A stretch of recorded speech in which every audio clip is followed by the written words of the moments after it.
So we have studied about, last lecture में जो थे उनको पता होगा कि we studied briefly about the altitude changes. Low altitude पे क्या होता है और हाई एल्टीट्यूड पे क्या होता है।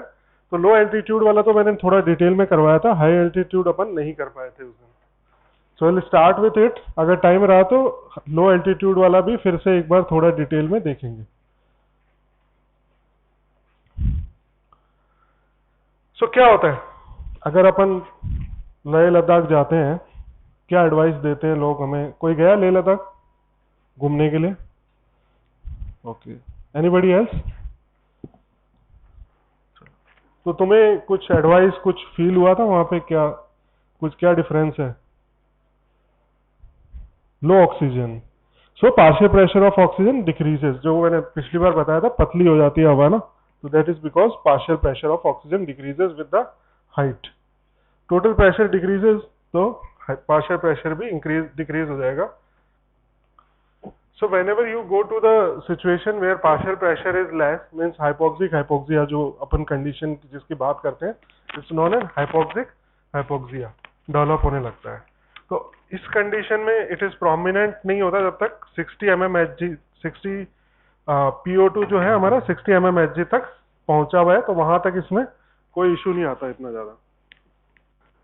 यार रोज ही गर्मी करके रखते हैं क्या हो। And it occurs at approximately altitude जो है 14,000 फीट्स के ऊपर होता है। एंड जब डिक्रीज होगा अगर ऑक्सीजन, तो बॉडी क्या करेगी, अपना कंपनसेटरी मैकेनिज्म चालू करेगी। अब कंपनसेटरी मैकेनिज्म में क्या, एयर हंगर फील होगा। Whenever you have less oxygen in the environment, you try to inhale more air to extract more oxygen out of it. तो फर्स्ट एंड फॉरमोस्ट जो mechanism है वो है hyperventilation. तो compensatory mechanism में activates among the hyperventilation induce. And hyperventilation करने के कारण से कोई जो एल्वुलर PO2 है आपका, वो बढ़ना चालू होगा थोड़ा धीरे धीरे, है ना। एंड नॉर्मली 60 mmHg तक अपने बहुत ज्यादा रिस्पॉन्स नहीं मिलता है, पर उसके बाद में बहुत एग्जैगरेटेड रिस्पॉन्स आता है। अपन ने देखा था जो दिस हीमोग्लोबिन डिसोसिएशन कर्व अपन ने पढ़ा था पहले। हीमोग्लोबिन डिसोसिएशन कर्व में अगर आपने देखा हो तो सैचुरेशन जो होता है, इट मेंटेन्स एक 60 तक आपका नॉर्मल के आसपास ही रहता है। जैसे ही 60 के नीचे जाने लगता है PO2, तो it is suddenly steep down जाता है बिल्कुल। उसके बाद में जो ऑक्सीजन कंटेंट है वो फटाफट डिक्रीज होने लगता है। तो अगर हमारे बाहर के एयर में अगर PO2 60% तक भी रहता है, तो हम लोग आराम से वेंटिलेशन कर सकते हैं, बहुत ज्यादा प्रॉब्लम नहीं फेस करनी पड़ती।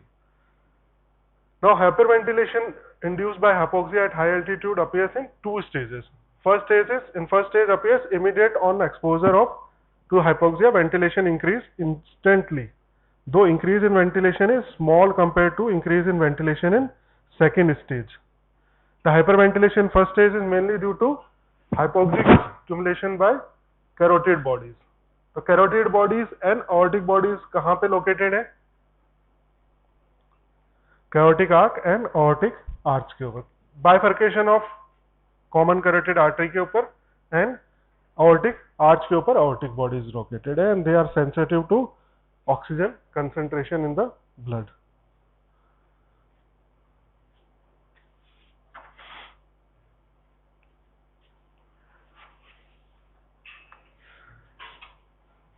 So why this mechanism is less exaggerating, इसमें hyperventilation इतना ज्यादा क्यों नहीं होता? क्योंकि ये जो receptors हैं, these are peripheral chemoreceptors. You can see this is peripheral chemoreceptor opposed to receptor is opposed by the decrease in arterial PCO2 that occurs due to excess removal of carbon dioxide induced by hyperventilation. अब साथ साथ में आप क्योंकि हाइपरवेंटिलेट कर रहे हो तो CO2 भी निकल जाएगा। CO2 का ड्राइव होता है, CO2 ड्राइव करती है रेस्पिरेशन को, तो आप वो ड्राइव भी निकाल रहे हो साथ साथ में। And decrease arterial PO2 and alkalosis together blunt the hypoxic response, क्योंकि आपने CO2 को साथ साथ में वॉश आउट कर दिया है, तो आपका जो हाइपोक्सिक रिस्पॉन्स है वो ब्लंट हो जाएगा। So this last line is very important. This can be somewhere like how it is blunted, the response of hypoxia is blunted in case of hyperventilation. So that MCQ can be asked related to this line, तो इसको थोड़ा ध्यान रखिएगा आप। Now the second stage, ventilation increases slowly in, बेटा इसको बंद कर दे ढंग से, इन 8 to 10 hours and then remain sustained.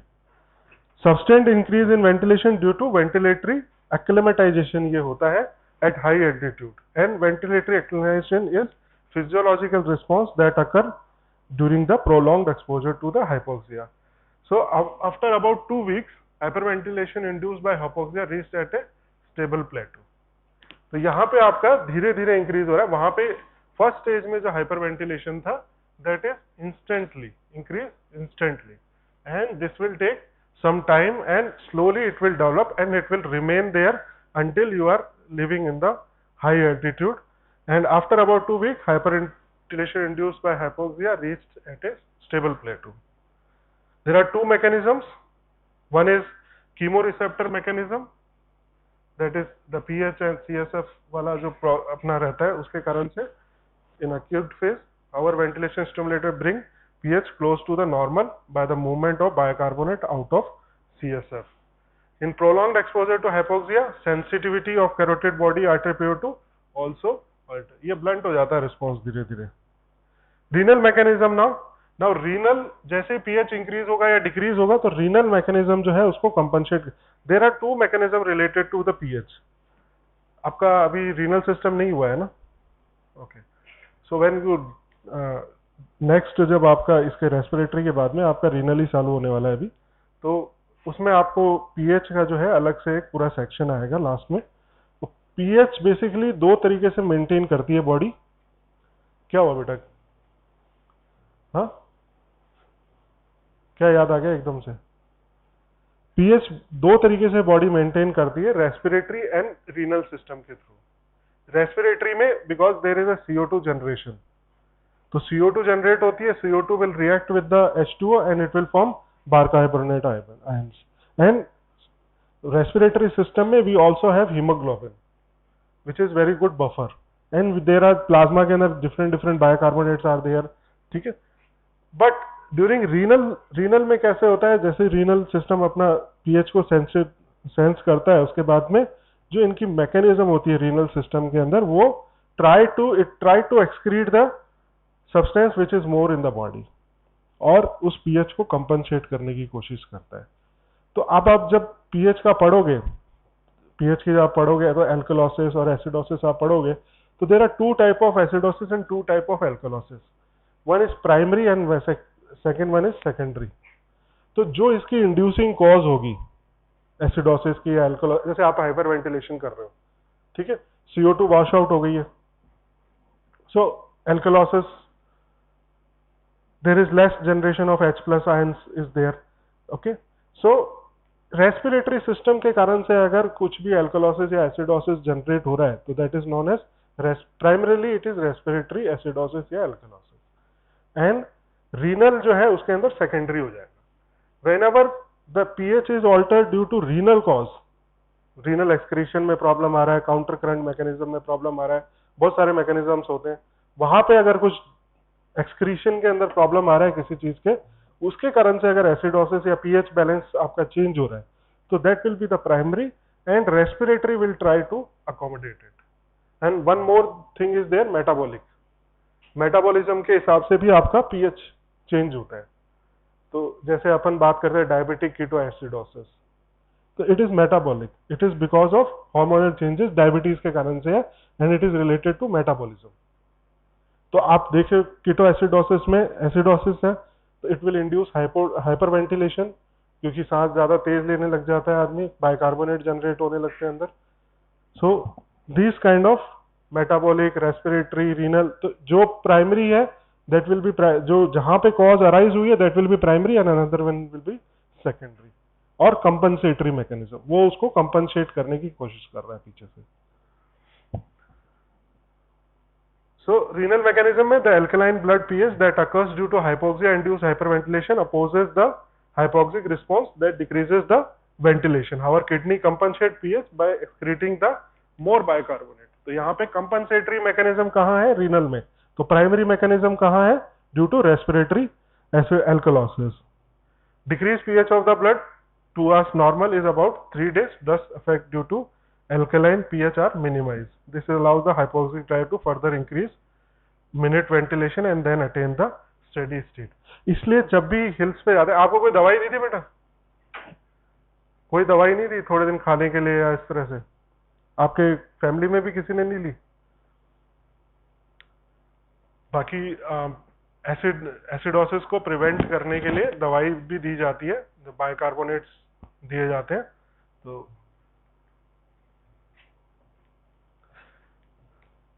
Acclimatisation at high altitude, अब आप जब ऊपर हाई एल्टीट्यूड पे चले गए हो तो वहां पे किस तरह से आपकी धीरे धीरे बॉडी एक्लेमेटाइज करेगी according to the conditions present there. जो acclimatization है, it start within the 12 hours and may take several days or a week to complete. The maximum height up to which the adaptation occur is 18,000 feet. Beyond this level, the subject needs oxygen inhalation for survival. फिर उसके लिए आपको वो mask लगा के जो cylinder लेके जाते हैं वैसे जाना पड़ेगा। तो आपको वहां पे जब आप गए थे तो वहां पे कुछ रुकने के लिए बोला था, 2 दिन 3 दिन कहीं पे एक जगह पे, या सीधे ही ऊपर चढ़ गए थे? कहाँ पे? ले में रुके थे, फिर आगे गए थे? कितने दिन रुके थे पे? 3-4 दिन रुक। तो हर जब भी आप जाते हैं ऐसी जगह पे जहाँ पे हाइट का एकदम डिफरेंस आता है, तो एक सर्टेन हाइट पे जाके आपको थोड़ा टाइम रुकने के लिए बोलते हैं, ताकि ये जो एक्लेमेटाइजेशन प्रोसेस है वो एडजस्ट हो सके और बॉडी आपकी एडजस्ट हो सके according to the level.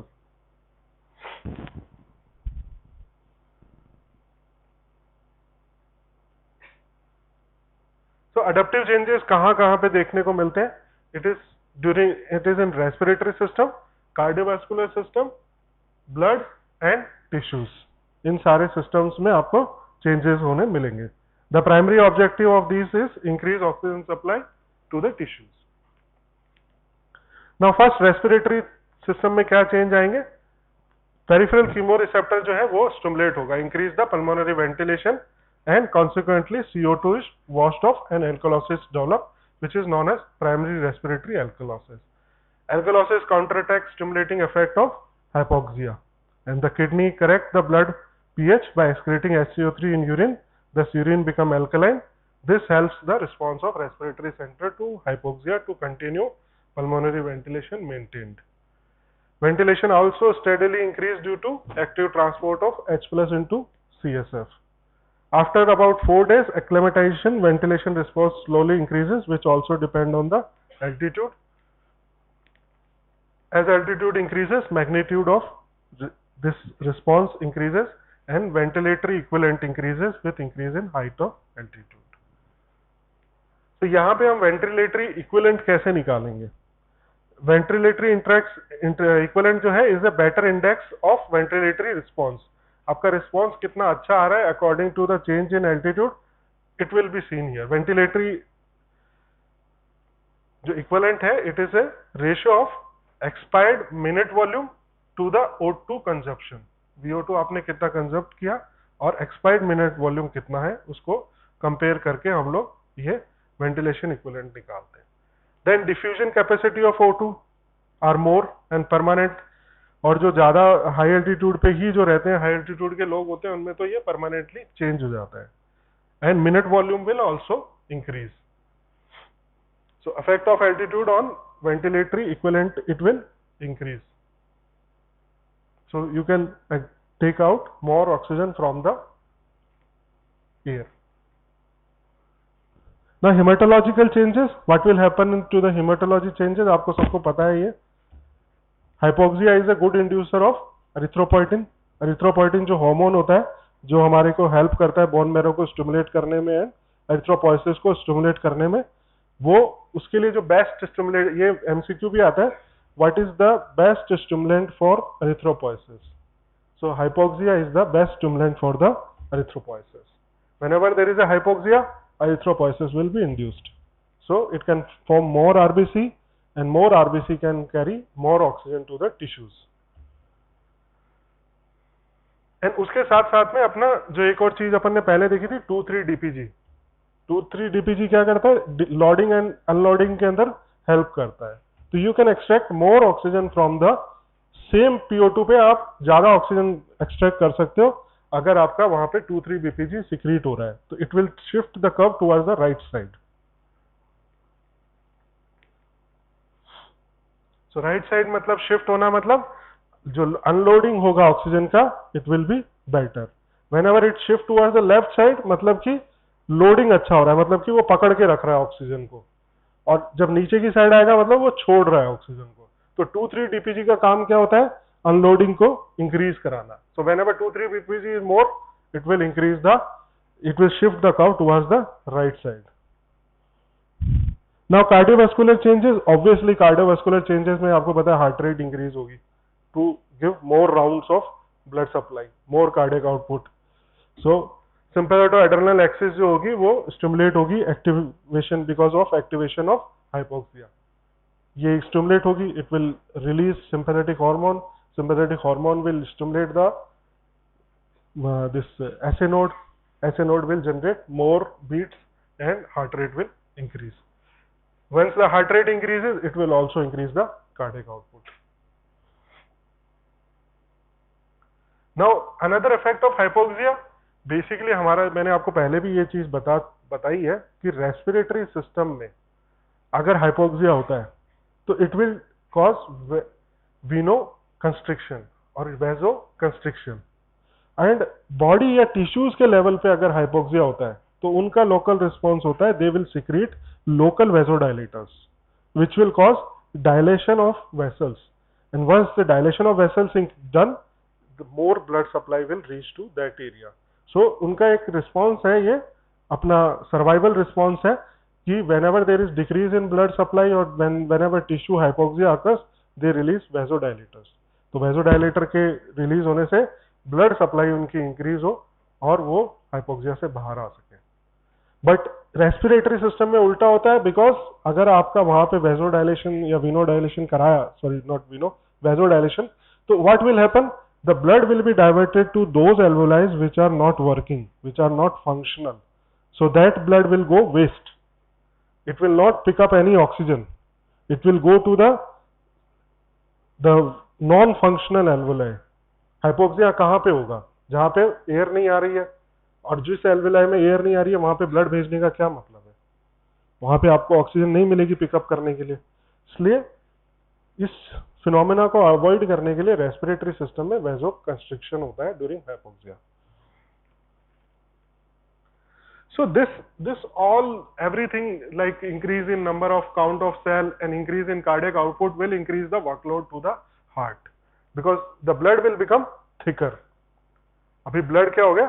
thick हो गया, क्योंकि there are more cells in the blood, so it will produce more resistance। ठीक है, तो it will be polycythemia, जिसको हम बोलते हैं polycythemia। तो फिजियोलॉजिकल कॉज आपको ब्लड के एग्जाम, आरबीसी का जब आप कर चुके हो ना, आरबीसी काउंटिंग ऑफ आरबीसी कर चुके हो ना सब लोग, ऑलमोस्ट सभी का हो गया। तो physiological cause of polycythaemia, RBC में स्लाइड देखी है तुमने? कुछ लोगों की स्लाइड ऐसी बनी थी ना जिसमें बहुत सारे आरबीसी थे, एक पूरा लॉट ऐसा हुआ था एक बार। तो दैट कंडीशन इज, अगर ऐसी कंडीशन नॉर्मली मिलती है तो दैट इज पॉलीसाइथेमिया, बट वो बिकॉज ऑफ पिपेट के कारण से हुआ था, डिफेक्टिव पिपेट थी या जो भी थी। आपके बैच में ही हुआ था ना, किसी के में नहीं हुआ? अच्छा, आरबीसी हुआ ही नहीं है, ठीक है। तो जैसे डब्ल्यूबीसी करते हैं वैसे ही आरबीसी करते हैं। Now we will change the fluid, जहां पे डब्ल्यूबीसी मर जाएंगे आरबीसी सर्वाइव करेंगे। तो अब तुम 40x पे देखोगे, बीच वाले सेल्स को देखो, तो उसी तरह से तुम आरबीसी का काउंट करोगे। तो वो जो आरबीसी काउंट अपन करते हैं उसके अंदर एक बहुत, जब वाइवा होता है तो बहुत इंपॉर्टेंट क्वेश्चन रहता है कि व्हाट इज, एक तो ये रहा हाइपोक्सिया वाला, एरिथ्रोपोइसिस वाला, एक ये क्वेश्चन रहता है कि what is the physiological cause of polycythemia. तो one of the most important cause is high altitude, travelling to the high altitude is simple cause of polycythemia. तो वही अपन यहाँ देख रहे हैं। Polycythemia is simple increase in number of RBC. Now tissue changes, tissue changes में क्या होगा भाई, टिश्यू को क्या सप्लाई ज्यादा चाहिए, उसको हाइपोक्सिया फील हो रहा है, तो वो क्या है, एक तो लोकल वेसोडाइलेटर रिलीज करेगा ताकि सप्लाई जो एग्जिस्टिंग कैपिलरीज है वहां से ज्यादा आ सके। साथ साथ में क्या कोशिश करेगा कि कोलेटरल्स बनाएगा, वैसे कुछ फैक्टर्स इस तरह के रिलीज करता है जो कि कैपिलरी फॉर्मेशन में हेल्प करते हैं। ठीक है, तो वो कैपिलरी फॉर्मेशन वाले जो फैक्टर्स होते हैं न्यू कैपिलरीज बनाते हैं, न्यू सप्लाई बना देते हैं, कोलेटरल्स बना देते हैं। कोलेटरल्स सुने होंगे आपने एनाटॉमी में। अब तो number of capillaries will increase, और साथ साथ में वो नंबर ऑफ माइटोकॉन्ड्रिया इंक्रीज करेगा ताकि वो मेटाबॉलिज्म को अच्छा कर सके। ऑक्सीडेटिव एंजाइम्स इंक्रीज करेगा, and increase in myoglobin content, क्योंकि वो ऑक्सीजन को स्टोर करके रख सके। एंड एंजियोजेनेसिस, सॉरी ये वर्ड था एंजियोजेनेसिस, जो एंजियोजेनेटिक फैक्टर्स रिलीज करते हैं जो कि हाइपोक्सिया से फाइट करने में फिर उनको हेल्प करते हैं। ना टाइप ऑफ इलनेस क्या क्या हो सकती है, तो ये this comes as a direct question, what is acute mountain sickness in a short note. तो इसमें पुरानी कहानी भी लिखनी पड़ेगी कि किस तरह से माउंटेन सिकनेस डेवलप होती है, कितने एल्टीट्यूड पे होती है, क्या होता है। Then you can explain the symptoms. तो high altitude illness include acute mountain sickness, chronic mountain sickness, high altitude cerebral edema, high altitude pulmonary hyperventilation and edema.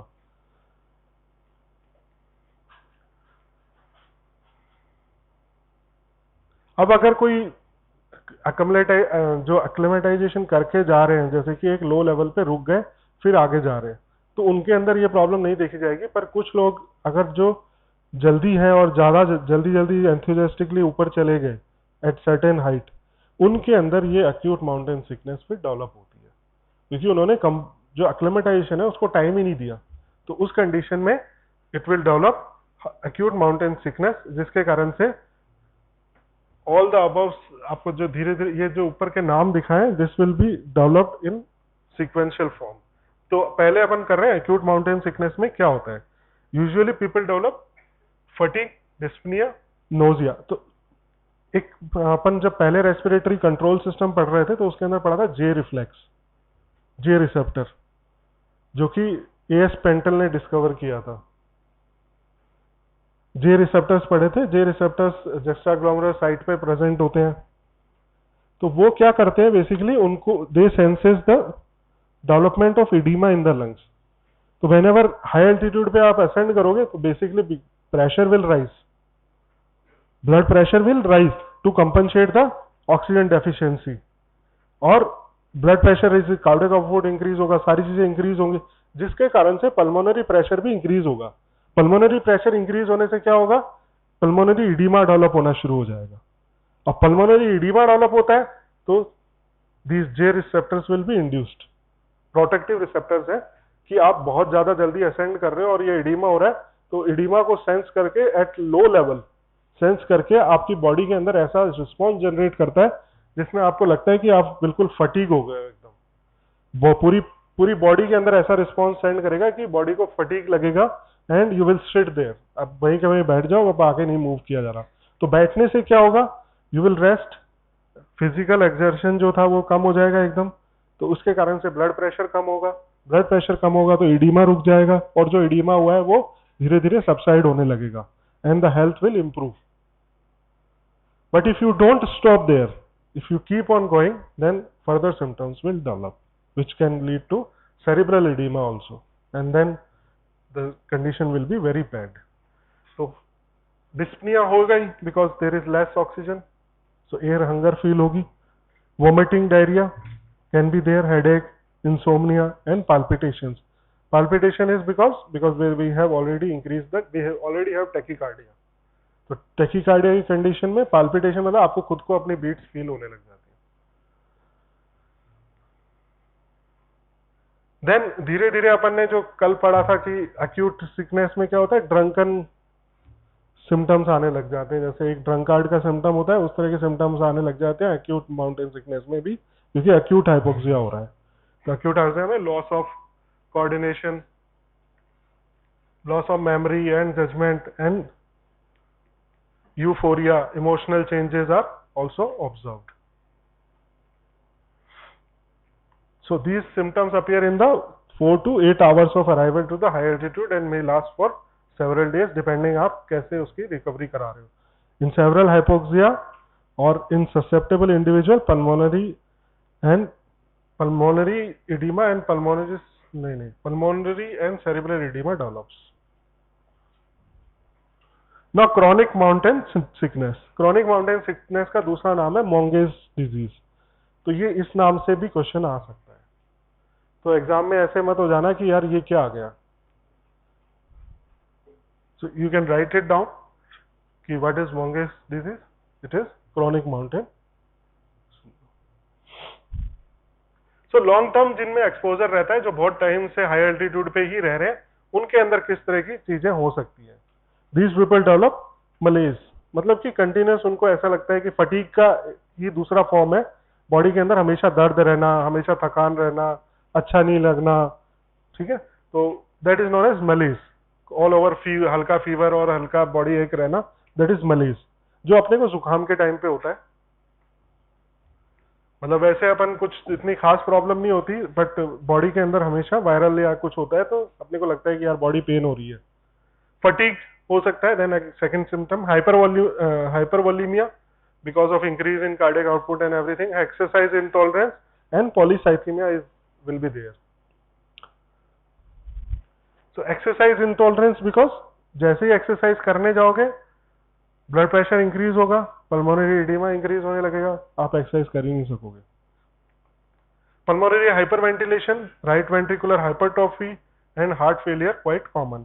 अब क्योंकि कंटिन्यूअस हार्ट के ऊपर लोड बढ़ रहा है, कंटिन्यूअस कार्डियक आउटपुट इंक्रीज हो रहा है, तो it will increase the right ventricular load and slowly right ventricle will increase in the size also. All these features are collectively referred to chronic mountain sickness. Now then, second is pulmonary hypertension and edema. अब जैसे मैंने आपको बताया, alveolar hypoxia causes pulmonary vasoconstriction.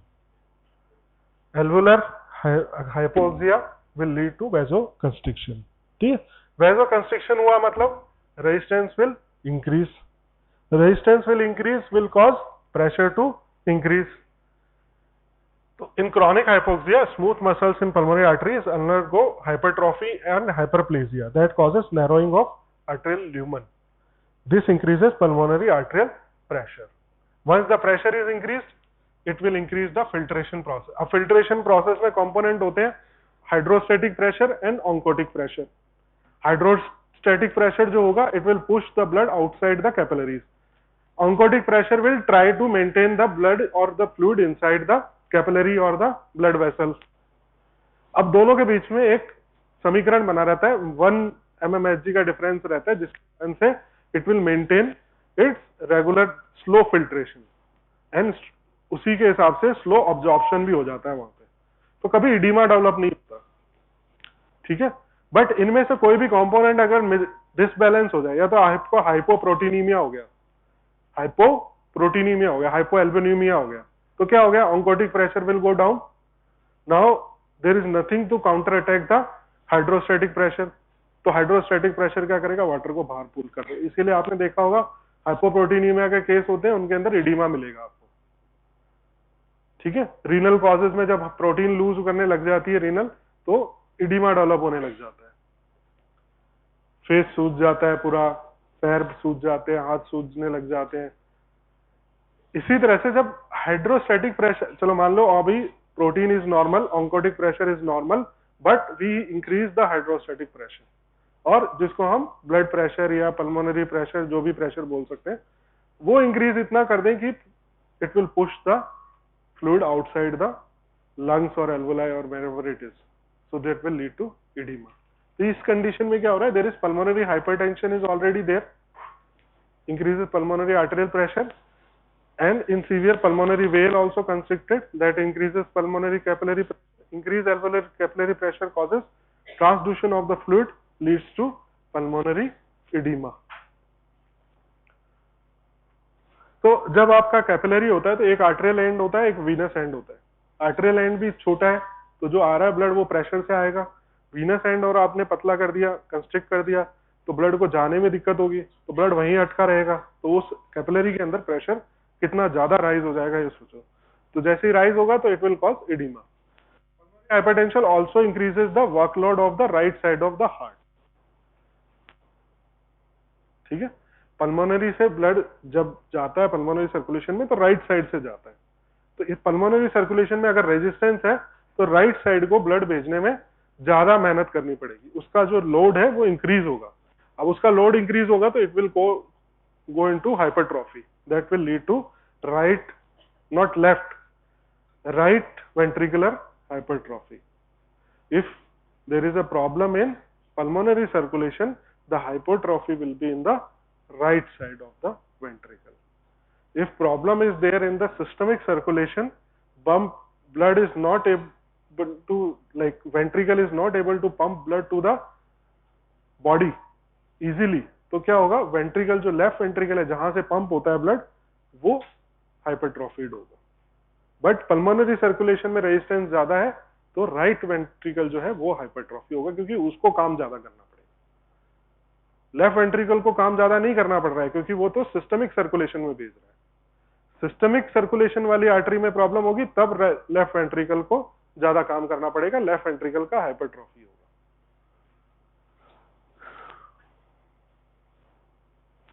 सो अगर severe रहा तो it can lead to heart failure also.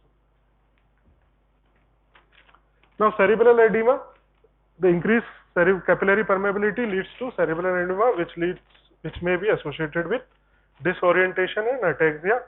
In severe case coma में जा सकता है patient due to herniation of brain through the tentorium. Now the treatment, how we will treat this acute altitude sickness. तो अगर हो सके तो जो भी पर्सन है उसको अगर इलनेस हो रही है तो उसको वापस नीचे ले आओ ताकि सारे के सारे सिम्टम्स जो है वो रिवर्स हो जाए। The condition immediately improves by descent to lower altitude. If the features of sickness still persist, specially cerebral and pulmonary oedema, continue, following treatment should be started like diuretics, steroids, oxygen therapy, nifedipine and other drugs. So what diuretics will do, जैसे मैंने बताया यही एक दवाई है जो देते हैं अगर जिनको जल्दी एक्लेमेटाइजेशन कराना होता है तो पहले से डायरेटिक जो एसिलोडोजोमाइड है ना ये देना शुरू कर देते हैं ताकि इडीमा डेवलप ना हो। तो डायरेटिक्स क्या करते हैं, बेसिकली जो भी वाटर कंटेंट होता है बॉडी का उसको एक्सक्रीट कराते हैं थ्रू द यूरिन, तो it will decrease the blood volume को डिक्रीज कर देगा क्योंकि ऑल ओवर ये जितना फ्लूइड है उसको बाहर निकालेगा। तो बाहर निकालने के कारण से फ्लूइड बॉडी के अंदर कम हो गया, ब्लड का वॉल्यूम कम हो जाएगा and the load on the heart will decrease, so everything become little easier. So acetazolamide है वो क्या करता है, कार्बोनिक एनहाइड्रेज को इनहिबिट करता है। तो कार्बोनिक एनहाइड्रेज क्या करता है, इंक्रीज इन बाइकार्बोनेट फॉर्मेशन करता है, सो डिक्रीज द एल्कली लोड जो होता है वो डिक्रीज कर देता है ये। Now steroids basically feel good hormones है, तो वो हमेशा किसी भी चीज को हीलिंग और इसमें प्रोसेस में हेल्प करते हैं। तो डिक्रीज इन सेरिब्रल एडिमा के अंदर वो हेल्प करेंगे because they will maintain the vascularity और ज्यादा जो भी वेसल के अंदर से जो लीकिंग ऑफ फ्लूइड हो रहा है उसको रोकेंगे, उसको स्ट्रेंथ देंगे और उसको रोकेंगे। Then oxygen therapy, because the oxygen is low, all the symptoms are because of hypoxia, so we should substitute oxygen. Nifedipine क्या करेगा, अभी nifedipine is pulmonary arterial pressure को डिक्रीज करेगा because it is a vasodilator. So calcium channel blocker है तो arteries को dilate कराता है, डायलेट करा के ये पल्मोनरी जो प्रेशर है उसको डिक्रीज करेगा। पल्मोनरी प्रेशर डिक्रीज हो जाएगा तो राइट वेंट्रिकुलर प्रेशर भी डिक्रीज हो जाएगा, कार्डियक लोड कम हो जाएगा and the flow will go smooth. Other drugs,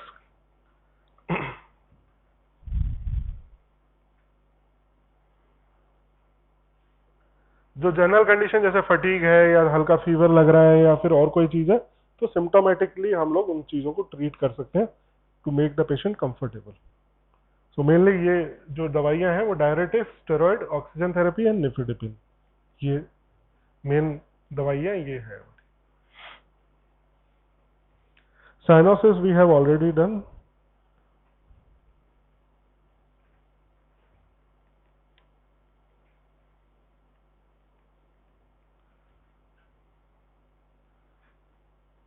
So today is the last lecture for the respiratory system. अगर इसके बाद में you have any query or anything else, you can directly convey the message through any of the class representative. वैसे तो आप लोगों को आती नहीं है कभी कोई प्रॉब्लम, मैंने देखा आज तक। वे सब इतने ज्यादा अच्छे पढ़े लिखे लोग हैं यहाँ पे। फिर भी अगर मन हो जाए कि कुछ और पढ़ना है सर से इससे रिलेटेड, तो please let me know, I can adjust A lecture from somebody else. कोई टॉपिक रह गया और ऐसा लग रहा हो आपको, बाकी otherwise we have covered everything.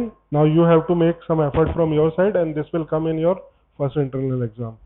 So please make sure कि you read respiratory system full.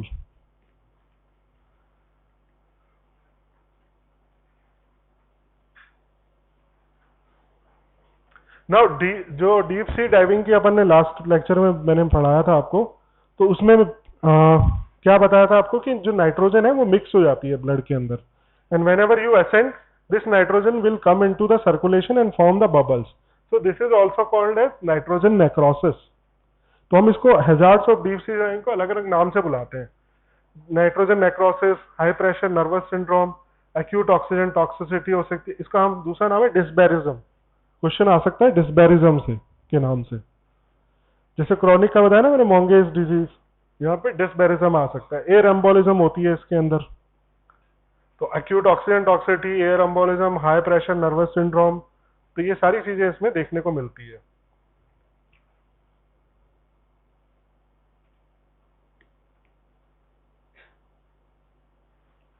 So at a high pressure, N2 produces narcotic effect. So therefore, normally mixture of 20% of oxygen, 80% of nitrogen is inhaled at high partial pressure. At high pressure, N2 produces narcotic effect. What is narcotic effect?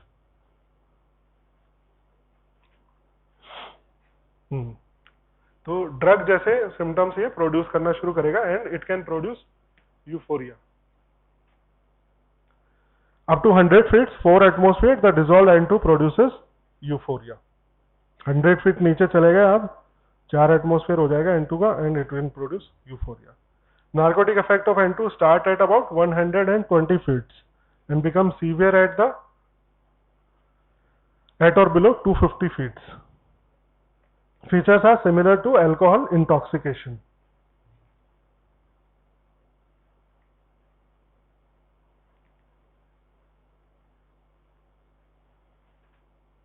अब इसमें एक चीज अपन कर सकते हैं, तो high pressure में we can use mixture of helium.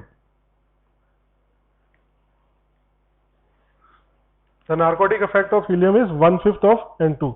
तो हम अगर हीलियम ऑक्सीजन का मिक्सचर अगर यूज करें तो it will be better for the, जो ऑक्सीजन सिलेंडर अपन लेके जा रहे हैं ना साथ में, उसके अंदर ऐसा तो नहीं है प्योर ऑक्सीजन ही होगी, उसमें कुछ मिक्सचर होता है हमेशा। तो N2 की जगह हम लोग उसके अंदर हीलियम यूज कर सकते हैं। तो उसके कारण से क्या होगा, हीलियम के जो सिम्टम्स है वो और लेट आते हैं, 5 टाइम्स मोर रेजिस्टेंट है उसके लिए बॉडी। तो नार्कोटिक इफेक्ट जो है इसका 1/5 ऑफ द N2 है। It is better and it is also low resistance gas है ये। तो जब फ्लो होता है वो बहुत स्मूथ होता है हीलियम के अंदर, तो रेजिस्टेंस जो एयरवे रेजिस्टेंस है वो बहुत कम मिलता है हीलियम के अंदर। So it will also improve the flow of the air also in the lungs. So work of breathing will be decreased in the helium.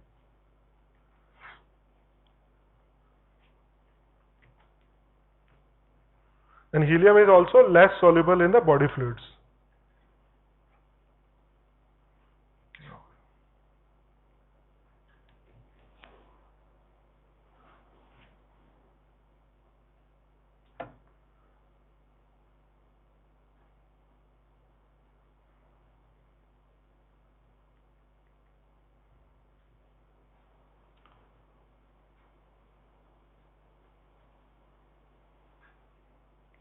डिस्पेरिज्म के साथ साथ में इसका एक और नाम है caisson's disease.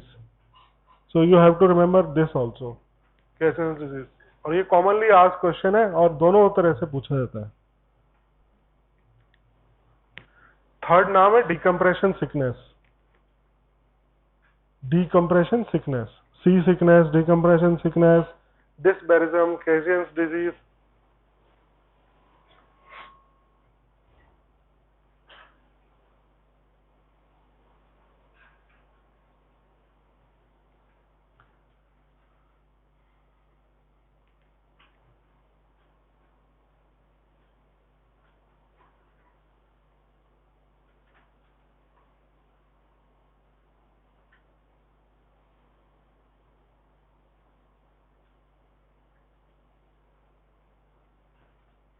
So what it will do, it will bubbles in the tissue बनते हैं, वो पिछली बार बात करे थे मैंने, which will cause severe pain in the tissue.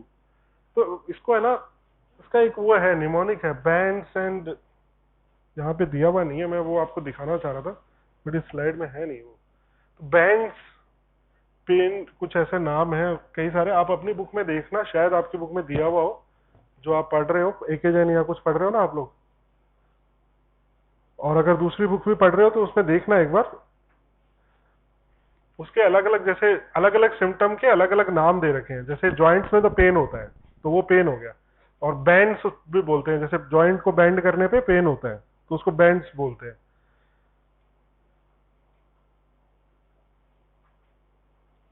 यहाँ पे है नहीं।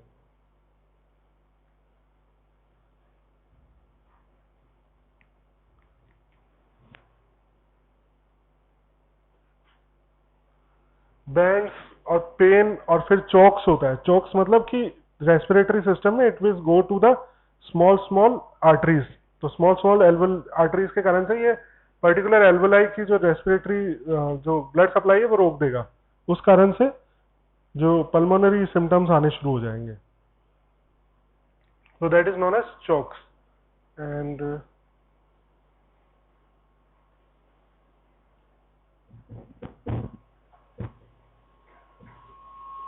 coronary artery में जाएगा तो it can cause coronary supply को रोकेगा and myocardial ischemia करा सकता है।